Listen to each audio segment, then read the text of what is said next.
1692년 6월 7일에 쿠바의 조금 밑에 있는 자메이카라는 섬나라에서 큰 지진이 일어났습니다. 포트 로얄이라는 항구 도시에 큰 지진이 일어났는데 뭐 전해지는 얘기에 의하면 도시의 약 3분의 2가 물에 잠기고 도시에 살고 있던 거의 절반에 가까운 사람들이 생명을 잃었다 그래요.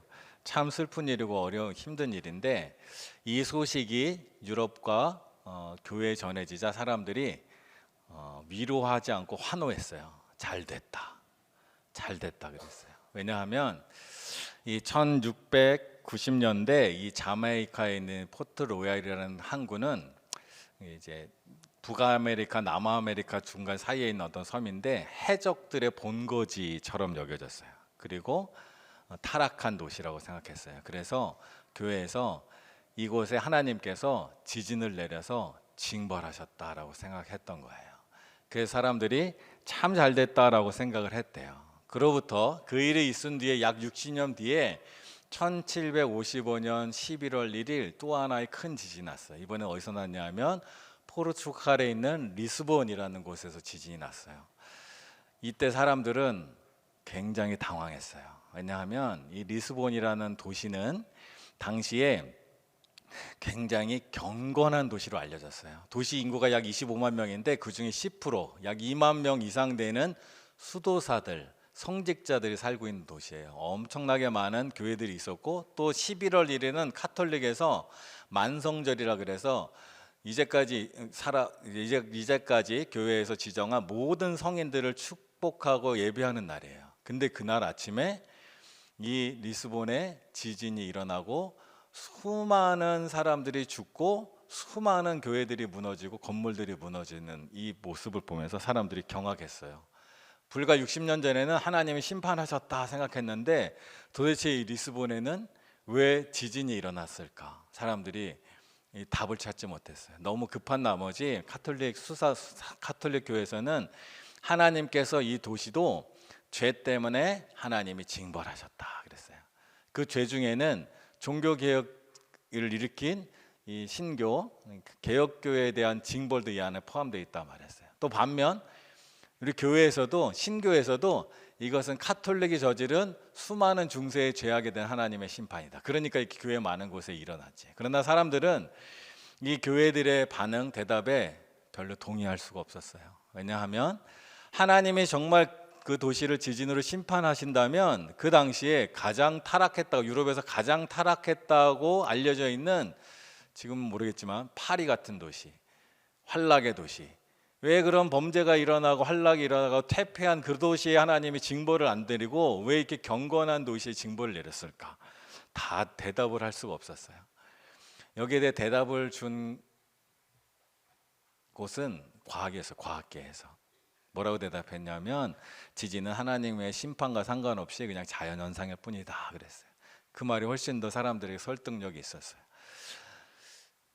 오늘날 우리는 어떤 일이 일어나면 그 일이 너무 쉽게 하나님이 심판하셨다, 하나님이 벌하셨다라고 단정하는 마음들이 생길 때가 참 많아요. 근데 사실은 하나님이 어떤 뜻으로 그 일을 하셨는지 사람은 잘 몰라요.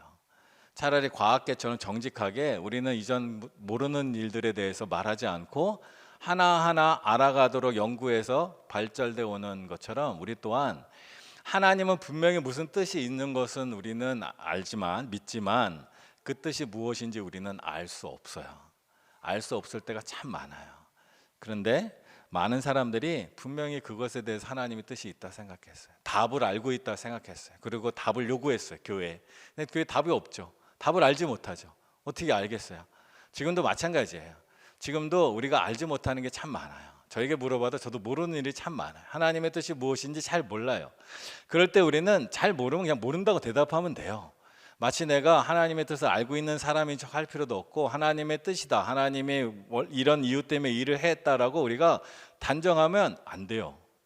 그래서 우리는 모르는 것에 대해서 모른다고 말할 줄 알아야 돼요. 그러나 하나님을 믿는 우리는, 교회는 그 이유를 알지 못하더라도 그 일에 대해서는 응답을 할 수 있어야 돼요. 그래서 우리의 신앙에 중요한 것은 원인이 무엇인지 알기보다 어떤 일이 일어났을 때 어떻게 반응할까, 어떻게 응답할까가 더 중요해요. 지금 그 1755년 이후로 교회는 큰 변화가 일어났어요. 사실은 그 이전까지만 해도 많은 이들이 교회가 답을 알고 있다고 생각했어요. 세상에 일어난 일을 하나님이 교회에 알려준다고 생각했어요. 그러나 우리도 알지 못할 때가 참 많아요. 하나님이 하시는 일을 우리에게 다 일일이 다 말씀해 주지 않을 때가 있어요. 그럴 때 우리는 어떻게 해야 하는가, 이런 일이 왜 일어났는가, 그 이유를 찾아서 해결하는 게 아니라 이런 일이 일어났을 때 우리는 어떻게 반응해야 될까에 대해서 그 이후에 일어났어요. 그래서 지금도 오늘날도 많은 나라의 지진이 일어나고 재난이 일어나잖아요. 불과 얼마 전에 우리 가까운 지역에 산불이 일어났잖아요. 어떤 교회도 이건 무슨 죄 때문에 일어났다라고 말하지 않아요. 더 이상 우리는. 왜냐하면 자연현상이기 때문에, 하나님의 뜻은 우리가 알 수 없기 때문에. 그러나 우리는 어떻게 반응하나 하면 그 재난 때문에 고통하는 이들을 위하여 우리가 어떻게 하나님의 사랑을 전할까, 그들을 어떻게 위로할까, 그들을 어떻게 도울까, 우리의 역할은 바로 거기에 있다라는 거예요. 그래서 우리의 신앙이 무엇 때문이냐라는 질문에서 어떻게 반응할까로 전환되는 게 바로 이 1755년 이후에 교회에 일어난 일이래요. 그러나 사실은 이런 전환은 진작에 일어났어야 돼요. 우리가 성경에 보면 욥기서를 보잖아요. 욥기서를 보면 이해할 수 없는 일이 일어나요. 욥기 같은 당대의 가장 경건한 사람의 가정에서 갑자기 자녀들이 다 죽고 자기 재산이 다 사라지고 자기는 질병에 걸린 일이 벌어진 거예요. 욥의 친구들이 와서 그와 욥과 논쟁한 게 뭐냐면 이런 재난이 당신에게, 욥에게 일어난 이유가 뭡니까? 누구 때문에 이런 일이 일어났습니까? 왜 이런 일이 일어났습니까? 다른 가족들이 다 죽었고 아내는 도망갔으니까 당신 하나 남았으니까 당신 때문에 이런 일이 일어난 게 분명합니다. 그러니 욥, 당신 무엇 때문에 이 일이 일어나는지 빨리 하나님 앞에 회개하고 하나님 앞에 죄를 용서받으십시오. 그래야 당신의 삶이 회복됩니다. 했는데 욥은 그런 만한 고난을 당한 죄가 없었어요. 하나님도 그를 책망하지 않으셨어요. 그러나 하나님은 욥을 통하여 이 재난 앞에서 어떻게 반응해야 될 것인가를 하나님 말씀하시는 거예요. 그게 바로 이미 욥기에 있었는데 교회는 그동안 그것을 현실에서 잘 적용하지 못했어요. 그러나 어떤 사건들을 통하여 교회는 깨달아갑니다. 교회는 저들 포함해서 우리 모든 신앙인들이 하나님의 뜻을 다 알지 못해요. 정직하게 말하면 다 알지 못해요. 내일 어떤 일이 일어날지 우리는 알지 못해요. 그러나 분명한 것은 오늘 우리가 이 일어나는 일들 사이 어떻게 반응해야 되는 것은 우리에게 굉장히 중요합니다. 그래서 우리는 종교가, 특별히 우리가 신앙을 가지고 있기 때문에 종교가 재난 앞에서 누구 때문인가, 무엇 때문인가 라는 질문에 대해서 우리가 단정적으로 함부로 결론을 내려버리면 그 다음부터는 무슨 문제가 생기냐면 그것이 폭력으로 이어질 때가 참 많아요. 대표적인 예가 사울이에요. 사울은 이스라엘이 하나님의 은혜를 입고 이스라엘이 독립하기 위해서는 죄를 짓는 사람들이 없어져야 된다고 생각했어요. 그래서 초대교회가 일어날 때 이 초대교회가 이스라엘에게 큰 해가 될 것이라고 생각했어요. 함부로 단정을 지은 거죠. 초대교회 율법을 어기는 것 같고 하나님을 제대로 믿지 않는 이 초대교회가 없어져야 이스라엘이 회복될 거라 생각했어요. 그래서 그는 폭력을 사용하는데 주저하지 않았어요. 이 초대교회 사람들을 감금하고 잡고 심지어 죽음에까지 내어주는 것도 전혀 문제 삼지 않았다는 거예요. 그 사울 앞에 누가 나타났냐? 예수님이 나타나신 거예요. 그 예수님이 나타나시고 예수님을 만나고 사울은 자기가 잘못 살아왔다는 걸 깨달은 거예요. 리스본의 대지진을 접한 교회가 우리가 신앙생활에 문제가 있었다는 것을 깨달은 것처럼 사울 또한 큰 깨달음을 얻은 거예요. 내가 잘못 믿고 있었구나. 내가 잘못된 신앙을 갖고 있었구나. 그리고 하나님 앞에, 예수님 앞에 기도하고 있습니다. 근데 여기서부터 또 문제가 생겨요. 사울이 예수님을 만나고 회개하고 자기의 길을 돌이키는 것은 참 좋은 일인데 이제 문제가 생겼어. 어디서 문제가 생겼냐면 교회에 문제가 생겼어요. 왜냐하면 이 사울을 어떻게 할 것이냐는 거예요. 이 사울을 교회가 받아들일 수 있느냐의 문제가 생긴 거예요. 왜냐하면 사울은 그동안 교회를 핍박하고 교회 다닌 사람들을 죽이기까지 한 사람이에요. 이 사람을 어떻게 받아들일 수 있을까? 하나님의 뜻은 뭘까요? 이 사울을 교회가 받아들이길 원하세요. 근데 오늘 이야기를 잘 보면 하나님은 분명히 교회가, 이 아나니아로 대표되는 교회가 사울을 받아들이기 원하세요. 근데 하나님은 이 교회가 이 사울 때문에 아파했던, 슬퍼했던, 힘들어했던 그 마음을 하나님은 또한 이해하세요. 하나님은 우리에게 말씀하시지만 말씀을 강압적으로 말씀하시지 않으세요. 말씀을 했으니까 무조건 따라야 된다, 하나님 말씀하지 않으세요. 하나님은 오늘 말씀을 잘 읽어보면 하나님은 우리의 마음을 충분히 이해하세요. 그리고 우리의 마음이 하나님의 뜻대로 할 수 있도록 우리를 인도하세요. 하나님은 우리를 끌고 가시는 분이 아니라 하나님은 우리를 인도하시는 분이라는 거예요. 오늘 말씀 하나하나 이제 함께 보겠습니다. 10절에 보면 이렇습니다. 그때 다메섹에 아나니아라 하는 제자가 있더니 주께서 환상 중에 불러 이르시되 아나니아야 하시거늘 대답하되 주여 내가 여기 있나이다 하니. 다메섹이라는 곳은 사울이 교회를 핍박하기 위하여, 예수님 믿는 사람들을 끌고 가기 위하여 가는 곳이에요. 이미 다메섹을 향하여 사울이 출발했다는 것을 이곳에 살고 있는 모든 기독교인들이 알고 있어요. 초대교회 교인들이 알고 있어요. 그런데 희한하게 대부분은 이제 아마 그곳을 도망갔을 거예요. 떠났을 거예요. 다른 곳으로. 예루살렘을 떠나서 다메섹까지 갔는데 또 다메섹에서 또 딴 곳으로 또 이동했겠죠. 근데 이 아나니아라는 분은 무슨 이유인지 알 수 없으나 그 다메섹에 남아 있는 거예요. 자신들을 잡으러 사울이 오고 있다는 것을 알고 권한을 가지고 오고 있다는 것을 알면서도 아나니아는 거기에 남아 있어요. 이유는 알 수 없어요. 근데 아나니아는 계속해서 하나님 앞에 기도하고 있어요. 하나님의 뜻을 구해요. 어떻게 해야 될지 구해요. 스데반과 같이 순교해야 될지 아니면 또 다른 빌립처럼 선교를 위하여 또 다시 나가야 될지 아마 그 답을 얻지 못했던 것 같아요. 그래서 계속해서 아나니아는 기도하고 있어요. 믿음의 심지가 굳건해서 죽음 앞에서도 두려워하지 않는 믿음을 갖고 있던 것 같아요. 근데 그 하나님은 그 아나니아를 사용하셔서 사울을 받아들이시려고 하는 것 같아요. 11절과 12절 이렇게 말합니다. 주께서 이르시되 일어나 직가라 하는 거리로 가서 유다의 집에서 5 사람 사울이라 하는 사람을 찾아라. 그가 기도하는 중이니라. 그가 아나니아라는 사람이 들어와서 자기에게 안수하여 다시 보게 하는 것을 보았느니라 하시거늘. 하나님이 아나니아에게 말하는 거예요.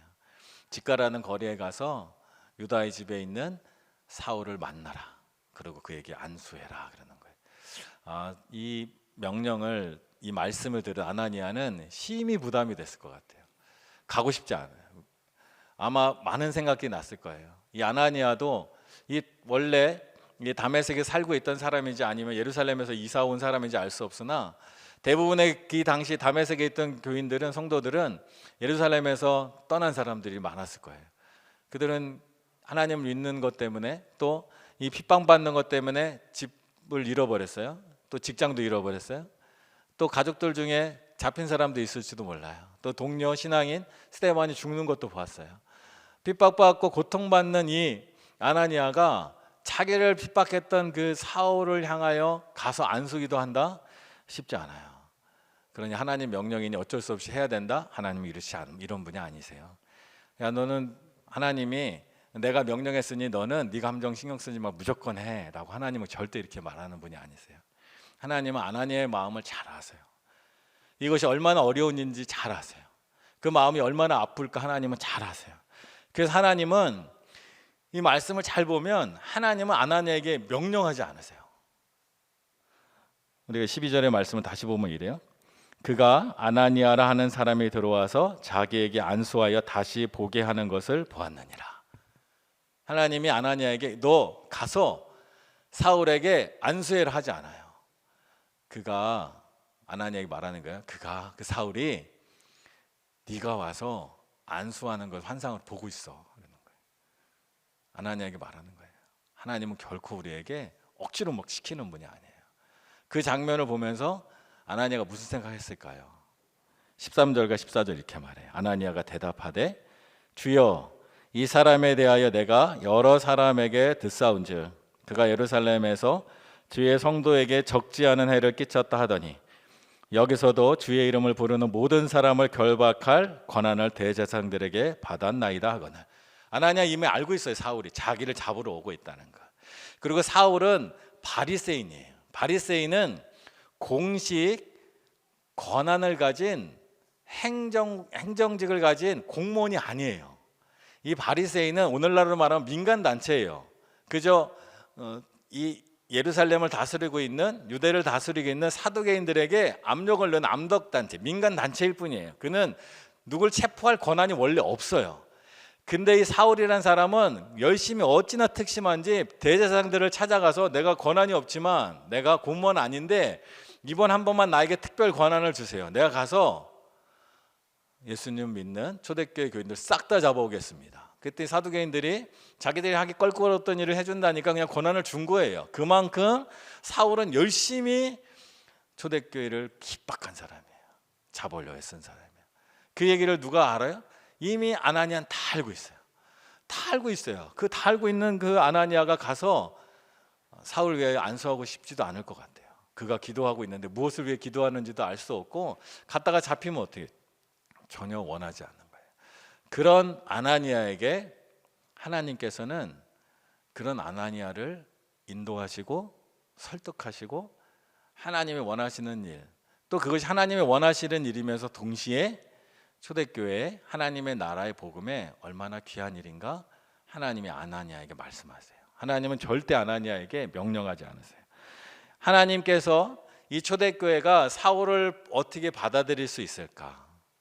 하나님은 아마 이것 때문에 사람으로서는 고민하셨을 것 같아요. 어떻게 하면 이 사울을 초대교회가 받아들이고 화해가 이루어지고 하나님의 이루어질까? 받아들임, 누군가를 받아들이고 용서하고 화해하기 위해서는 하나님의 전략은 보니까 두 가지. 하나는 뭐냐면 하나님의 계획이 있다라는 걸 말해주고 싶은 거예요. 받아들임을 위해서는 하나님의 크신 계획을 상상할 수 있어야 이게 받아들일 수 있어요. 하나님이 이 아나니아에게 말하는 걸 잘 보세요. 15절 이렇게 말해요. 주께서 이르시되 가라. 이 사람은 내 이름을 이방인과 임금들과 이스라엘 자손들에게 전하기 위하여 택한 나의 그릇이다. 가라. 이 사람은, 이 사울은 하나님이 이방인, 또 왕들, 또 그러니까 즉 뭐냐면 유대인이 아닌 사람들을 위해 하나님의 택한 종이다라는 거예요. 이 말씀을 듣고 아마 아나니아가 생각했을 것 같아요. 이방인에게 하나님의 명령은 우리가 사도행전 1장 8절에 봤지만 유다와 사마리아와 땅끝까지 이르러 하나님의 명령이 계속 전해져야 돼요. 그런데 유대인들이 이방인을 만난다는 것은 사실 쉬운 일은 아니고, 또 하나 더 큰 문제는 이방인들이 하나님을 믿게 되었을 때 이방인들을 유대인들이 어떻게 받아들여야 될까? 유대인들은 기본적으로 율법을 지키는 사람들이에요. 할례를 행하는 사람들이에요. 온갖 절기들을 지키는 사람들이에요. 이후에 신학성경에 보면 사도행전에 나오지만 이 절기 문제, 할례 문제가 엄청 심각해지는 문제가 생겨요. 그 이방인들과 이 문제, 이방인들을 어떻게 교회에서 하나님을 믿게 할, 이거 상당히 심각한 문제예요. 교회 안에서 엄청난 일이에요. 근데 하나님은 이 사울을 선택해서 그 일을 하시겠다는 거예요. 그 일을 생각해 보면 아마 아나니아가 여기서 상상을 많이 했을 것 같아요. 하나님은 하필 이 율법의 특심한, 사도행전 22장 3절에 보면 사도 바울이 자기 자신을 향하여 말한 것인데, 나는 유대인으로 길리기아 다소에서 낳고 이성에서 자라 가말리엘의 문화에서 우리 조상들의 율법의 엄한 교훈을 받았고 오늘 너희 모든 사람처럼 하나님께 대하여 열심히 있는 자니라. 이렇게 열심히 율법을 믿었던 왜 이 사람을 하나님의 이방인의 선교에 사용하실까? 이후에 그 결과가 나오는데, 그 이유는 하나님께서는 이방인들을 선교할 때 율법을 가장 열심히 믿던 사람을 이방인을 선교하는 일에 쓴 거예요. 그리고 나중에 사울은 예수님의 은혜 때문에, 은혜가 너무너무 귀하기 때문에 율법을 지키는 것, 할례를 받는 것, 절기를 지키는 것보다 예수님을 만나고 예수님과 동행하며 사는 것이 신앙의 본질이라는 것을 누구보다 잘 알았어요. 그리고 그걸 전했어요. 그 유대인 입장에서 한번 생각해 보면 그거예요. 사도 바울처럼 바리새인 중에 바리새인으로 율법을 그 누구보다 철저히 지켰던 바로 그 사울이 율법이 필요 없다, 율법이 구원의 핵심이 아니다라고 말한다면 훨씬 더 영향력이 있다라는 것을 하나님이 크게 계획을 세우신 거예요. 그것이 아나니아도 아마 생각했을 것 같아요. 상상했을 것 같아요. 마치 그런 거예요. 우리가 누군가를 전도할 때, 어느 가정을 전도할 때, 믿지 않는 가정에 혹시 시집을 가거나 장가를 가신 분이 전도를 하다 보면 우리는 보통 무슨 생각하냐면, 내가 뭔가를 전도할 때 내 얘기를 제일 잘 들어줄 사람한테 전도를 먼저 하게 돼요. 그렇죠? 그러면 그분 한번 전도가 되잖아요. 그러면 그 다음 내 말을 잘 들어줄 사람하고 전도를 해요. 이렇게 하다 보면 산 넘어 삼이에요. 근데 반대로 생각하는 거예요. 이 가정에 가장 교회를 반대하는 사람, 그 사람을 제일 먼저 전도하는 거예요. 그리고 그 사람이 전도돼 돌아오면 나머지는 그냥 고구마 줄기 좀 다 따라오는 거예요. 하나님의 전략이 바로 그거라는 거예요. 하나님이 율법에는 최고로 열심히 있는 사도 바울이 하나님의 복음을 전하면 그 누구도 거기에 대해서 뭐라고 할 수 없는 조건들이 만들어진다는 거죠. 하나님께서 왜 이방인을 가장 율법을 열심히 믿던 사람을 보내셨을까? 하나님의 전략, 하나님의 계획이 거기 있다는 거예요. 그 계획을 하나님이 아나니아에게 말했고, 아나니아는 그 얘기를 들으며 상상했을 것 같아요. 이 사울이 이방인들에게 복음을 전할 때 어떤 일들이 일어날까? 교회 안에 어떤 일들이 일어날까? 그리고 사울은 정말로 많은 복음서, 로마서, 갈라디아서, 이후 사도행전에서 하나님 예수님을 믿는 것과 율법을 지키는 것 사이에 끊임없이 싸웠어요. 근데 아마 사울이 강력하게 밀고 나갈 수 있었던 이유 중에 하나가, 사울이 모든 유대인들이 인정할 만한 율법의 추종자였기 때문에 오히려 이것이 가능하지 않았을까 생각해요. 하나님의 계획, 아나니아는 그걸 들으며 하나님께서 왜 사울을 이방인의 선교사로 삼으셨는가 아마 상상했을 것 같아요. 그러나 마음은 여전히 풀리진 않았을 것 같아요. 하나님께서 또 하나 말씀해 주시는 게 있어요. 두 번째는 이 하나님의 전략 중에 보면 우리가 누군가 화해하고 받아들이기 위해서는 그 필요한 게 뭐냐면 긍휼의 마음이 필요해요. 아니, 긍휼을 경험할 필요가 있어요. 받아들임을 위해서는 우리가 긍휼을 경험해야 돼요. 이 사울의 모습을 잘 생각해 보세요. 16절을 보면 이래요. 그가 내 이름을 위하여 얼마나 고난을 받아야 할 것을 내가 그에게 보이리라 하시니. 이 사울 때문에 초대교회 아나니아도 많은 고난을 겪고 고통을 겪고 아팠는데, 하나님이 아나니아에게 말하는 건 사울도 엄청 고생할 거야. 엄청 아플 거야. 그리고 그 사울을 만났더니 사울이 어떤 모습이었을까요? 사도행전 9장 9절에 보면 이래요. 사흘 동안 보지 못하고 먹지도 마시지도 아니하니라. 사흘 동안 먹지도 마시지도 않았어요. 몰골이 어떻게 했어요? 옛날 유대인들은 뭔가 회개할 때 옷을 찢어요. 죄를 뒤집어 써요. 옷을 찢고 죄를 뒤집어 쓰고 사흘 동안 먹지도 않고 마시지도 않은 사람의 몰골이 얼마나 처참할까, 비참할까. 그런 모습으로 사울이 기도하고 있는 모습을 보면서 아마 아나니아는 그가 이후에 받게 될 고난과 고통을 보면서 어쩌면 불쌍한 마음이 들었지 않았을까. 불쌍한 마음이 들고 나서 그 사울을 보면서 아나니아가 했던 첫 마디 뭐냐면 형제 사울아 그래요. 방금 전까지 우리 원수같이 여겼는데 이 불쌍하게 사흘 동안 굶고 마시지도 않고 옷을 찢고 죄를 뒤집어 쓰고 회개하고 있는 사울의 모습을 보면서 긍휼의 마음이 팍 생긴 거예요. 그랬더니 받아줄 수 있는 거예요. 그러면서 형제 사울을 하는 거예요. 화해는 이렇게 이루어지는 거예요. 근데 하나님은 이런 일도 참 많이 하셔요. 하나님은 우리가 화해하길 원하시고 받아들여지길 원하세요. 근데 그때 하나님은 긍휼의 모습을 만드실 때가 참 많아요. 예를 들면 야곱을 한번 생각해 봐요. 야곱은 형 에서를 속이고 아버지 이삭을 속여서 형 에서에게 갈 축복을 뺏었어요. 이것 때문에 에서는 야곱이 너무너무 싫었어요. 얼마 동안 싫었냐? 20년이 지나도 그 미워하는 마음이 가시질 않았어요. 근데 이 둘이 화해를 합니다. 이 화해할 때 어떻게 화해가 이루어질까? 하나님은 이 에서와 야곱이 만나기 전에 야곱이 야복강에서 밤새 천사와 씨름합니다. 밤새 씨름하면 어떻게 될까요?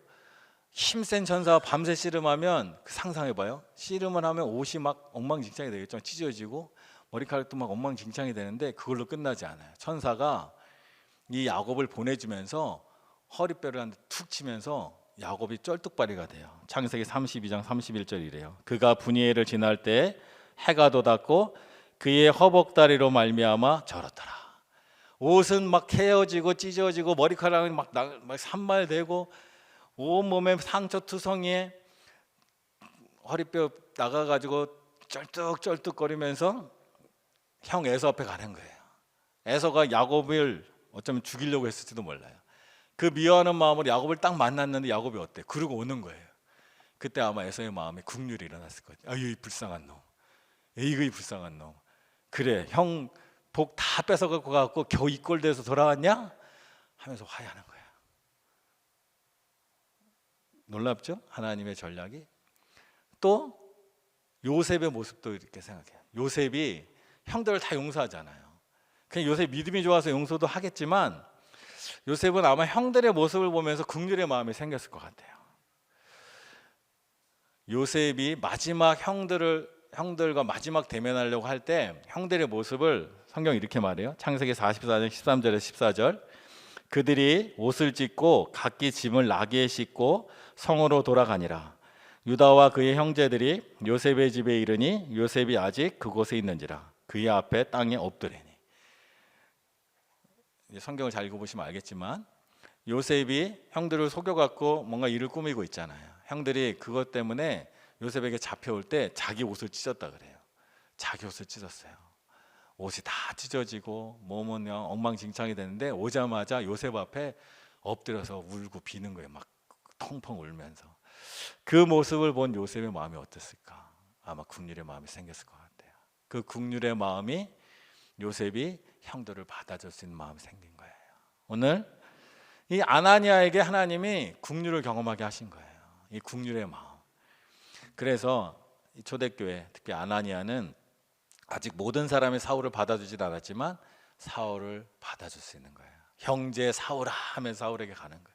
아, 하나님이 이를 사용하시기 원하시고 이도 우리처럼 고난을 받겠구나, 이도 우리처럼 고생하겠구나 하면서 마음이 통하는 거예요. 하나님께서 우리에게 사랑을 원하세요. 사랑하길 원하시고 품기 원하시고 용서하길 원하시고 화해를 이루시기 원하세요. 하나님은 초대교회를 통하여 이걸 원하셨어요. 사울도 용서하지 받아주길 원하셨어요. 우리의 삶에도 아마 그런 부분이 충분히 있을 거예요. 그러나 하나님은 결코 우리를 강제하지 않으신다는 거예요. 우리의 마음이 열릴 때까지 기다리는 거예요. 아마 여러분들도 마음속에 누군가를 미워하는 마음도 있을 거예요. 잘못 아니에요? 그럴 수 있어요. 아니 그런 당연한 거예요. 나를 이렇게 해롭게 했는데 안 미워하면 그게 사람이 아니지. 근데 하나님은 그 마음을 바꾸길 원하시긴 해요. 분명히 이 아나니아에게 하나님 하신 하나님의 모습을 보면 그건 분명해요. 근데 하나님은 우리에게 이 두 가지를 말씀하시는 거예요. 한번 생각해봐. 그 일 때문에 너의 삶이 어떻게 됐는지 한번 생각해봐 그러는 거예요. 우리가 직장 생활 갔을 때 그렇게 나를 괴롭히던 선배 때문에 내 실력이 올라가잖아요. 그렇게 날 괴롭히는 사람 때문에 내가 뭔가를 더 철저히 준비하고 내가 잘하겠잖아요.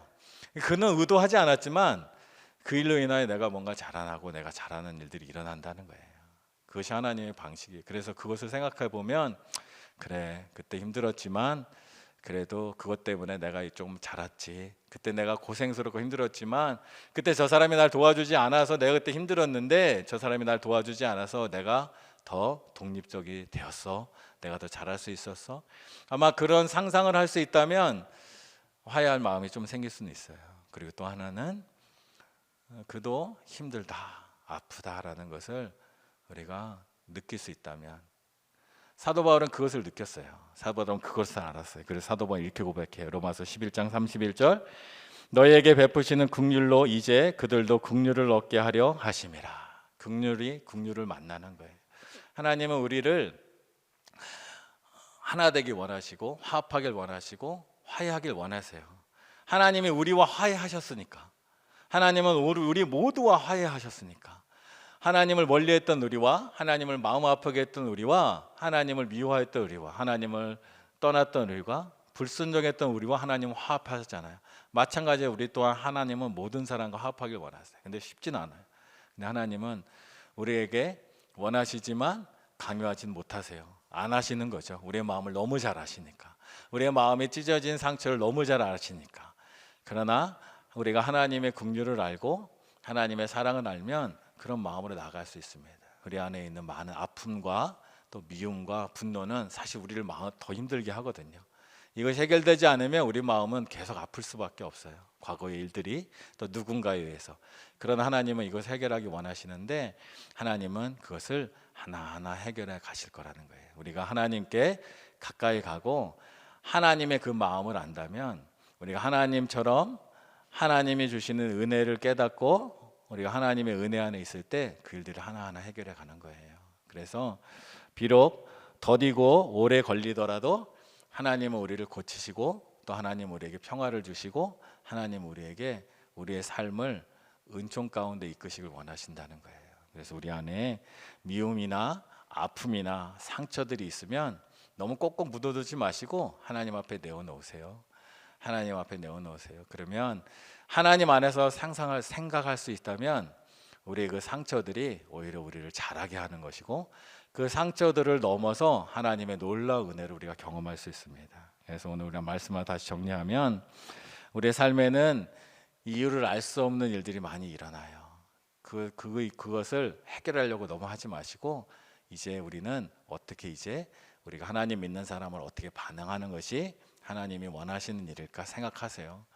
이유 찾느라고 더 갈등 일으키지 마시고 잘 문제를 해결해 나가세요. 그리고 화해는 우리가 하나님의 크신 계획을 상상할 수 있을 때 내가 그것을 인하여 어떻게 자랐는가 그것을 인하여 나는 또 어떻게 되었는가를 상상하고 생각할 때 이루어질 수 있어요. 또 화해는 하나님의 긍휼을 경험할 때예요. 하나님은 우리가 충만한 긍휼이 되기 전까지는 화해가 이루어질 줄 안다는 걸 다 알고 계세요. 그리고 하나님은 기다리고 계시다는 거예요. 그리고 그 아픔과 상처들을 겪어가면서 우리는 더 크신 하나님을 경험하는 거예요. 그 하나님의 크신 사랑을 경험하면 우리가 조금 긍휼을 베풀 수 있는 거예요. 우리의 긍휼이 아니라 하나님의 긍휼을 경험하는 거예요. 그래서 우리가 하나님을 가까이 하고 하나님을 예배하고 하나님을 만났을 때 그 하나님의 놀라운 사랑을 경험하고 그 사랑으로 세상을 살아갈 힘이 생기는 겁니다. 오늘 이 시간 우리가 그 마음으로 함께 찬양할 텐데 우리 하나님을 사랑하는 하나님이 우리를 사랑하는 그 사랑을 함께 찬양하며 주님이 날 사랑하신다는 것, 주님이 나의 아픔을 아신다는 것, 주님이 내가 힘들고 어려울 때 함께 계시다는 것, 그리고 주님은 그 모든 일들을 통하여 우리에게 하나님의 놀라운 은총과 긍휼을 베풀어 주신다는 것, 그것을 기억하며 우리 이 시간 함께 찬양하겠습니다.